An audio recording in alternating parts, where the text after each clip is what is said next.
네, 앞서 보도에서 한미연합훈련 중단에 대한 이야기를 해드렸습니다만 이것에 대한 우려도 사실 만만치가 않습니다. 그래서 과거 사례는 어땠는지 정치부 황재현 기자와 지금부터 뉴스 추적해보도록 하겠습니다. 황 기자, 네. 이 한미연합훈련을 중단하는 게 이번이 처음이 아니라면서요? 네, 1992년까지 거슬러 올라가야 되는데요. 네. 당시에 92년 1월에 한미가 연합훈련의 당시 이름이었던 팀 스피릿 훈련을 중단한 적이 있었습니다. 92년이면 노태우 정부 때가 되겠군요. 그렇습니다. 당시 왜 중단을 했었냐면 1991년 12월에 남북이 상호 불가침 그리고 교류 협력을 규정한 남북 기본 합의서에 대해서 이 합의를 하게 됩니다. 예. 그래서 이거에 대한 후속 조치로 한미가 공동 합동 연합 훈련을 이제 중단을 하겠다 그렇게 발표를 했습니다. 네. 자, 그런데 오는 게 있으면 가는 게 있다고 그때 당시에 훈련을 중단하고 나서 북한의 어떤 화답이 있었나요? 네, 물론 있었습니다. 이 북한의 당시 핵개발 수준은 1차 핵실험도 하기 한 10년 전이기 때문에 아주 예. 초기 단계였습니다. 그런데도 이 북한이 그 훈련을 중단하자 IAEA와 협정을 맺고 92년과 93년에 걸쳐서 6차례나 핵사찰을 스스로 받는 걸 허락했습니다. 네. 그리고 핵사찰이 실제로 이루어졌고요. 근데 말이죠. 이게 잘 알려진 대로 94년에 그 미국이 북한을 선제 타격하려 했을 정도로 북핵 위기가 아주 크지 않았습니까? 그때 분위기가 바뀐 이유가 뭐예요? 네, 바로 그 지점이 연합훈련을 한미가 재개했기 때문이었습니다. 예. 1992년엔 안 하다가 93년에 한미 국방장관이 연합훈련 재개를 돌연 결정했습니다. 왜 그랬어요? 네, 그 이유가 1992년 말에 그 북한이 이 간첩을 난파해서 그 우리나라 사회를 뭐 교란시키려고 했던 그 남한 조선 노동당 사건이 터졌습니다. 네. 그거에 대한 우리 정부의 수사 발표가 있었는데요.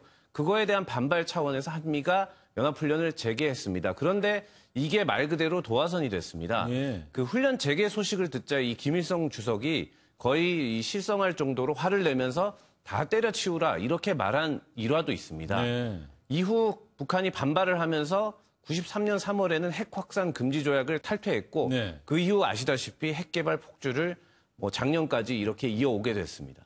네, 결국 황 기자가 말하고자 하는 게 훈련 중단은 좋지만 이 훈련을 재개하려고 할 때는 더 큰 화를 부를 수 있을 수 있다 이런 얘기하는 거죠?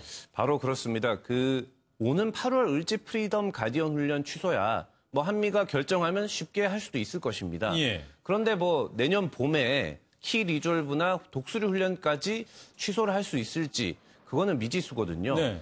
만약에 내년에 한미가 뭐 이제는 연합훈련 해야 되겠다라고 해서 다시 하고자 한다면 북한에다가 오히려 비핵화 협상을 반발하거나 혹은 뭐 취소할 구실을 줄 수도 있는 것입니다. 그럴 개연성이 있네요. 그렇습니다. 그 북한은 이 수십 년간 연합훈련에 대한 피해 의식이 상당히 큽니다.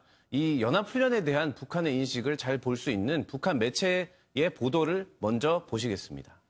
우리나라만큼 미국의 가장 악랄하고 횡포한 핵전쟁 연습을 자기 문전에서 목격한 나라는 없을 것이다.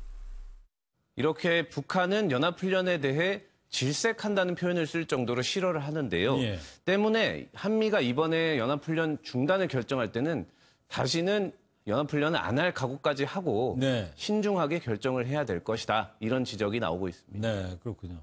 자, 그 트럼프 대통령이 내일 김정은 위원장하고 이제 통화할 것이라고 뭐 얘기는 했습니다. 만약에 통화를 하게 된다면 그게 훈련 중단을 선언하기 전에 김정은 위원장의 어떤 비핵화 의지를 다시 한번 확인해 보려고 하는 의도가 아닐까요? 그렇습니다. 지금 시기상 한미가 아직 훈련 중단을 공식 발표하지 않았습니다. 예. 그 전에 트럼프 대통령이 전화 통화를 해서 우리가 훈련 중단을 곧 발표할 건데 그러면 북한 그쪽은 뭘 할 거냐 이걸 확인할 것입니다. 예. 아마 이 미국이 기대하고 있고 북한이 북미 정상회담 때 얘기한 게 미사일 엔진 시험장 폐기입니다. 네. 그래서 뭐 한미 연합훈련 중단을 얘기하면 과연 미사일 엔진 시험장을 언제 폐기하고 또 지금 후보로 떠오르고 있는 동창리나 신포 시험장 중 어디를 폐기할 것이냐 이렇게 확인 차원의 전화를 할 것으로 예상이 됩니다. 네, 지금 화면에 나왔었던 건데 아직 뭐 북한에서는 미사일 엔진 실험장 폭파하겠다 그런 발표는 없죠? 네, 아직 공식 발표는 없습니다. 이 북미 회담에서 비핵화를 이제 약속을 하지 않았습니까? 예. 그래서 그 이후에 이런 단계적인 뭐 거래를 시작하는 이 그 비핵화의 단계적 진행을 시작하는 게 이 전화 통화가 될 것으로 보입니다. 그래요. 알겠습니다. 자, 이 내일로 예정돼 있는 북미 정상 간의 전화 통화 내용이 그래서 더욱 궁금해집니다. 내일 이 시간에 이와 관련된 뉴스 전해드렸으면 좋겠어요. 네. 지금까지 정치부 황재영 기자였습니다.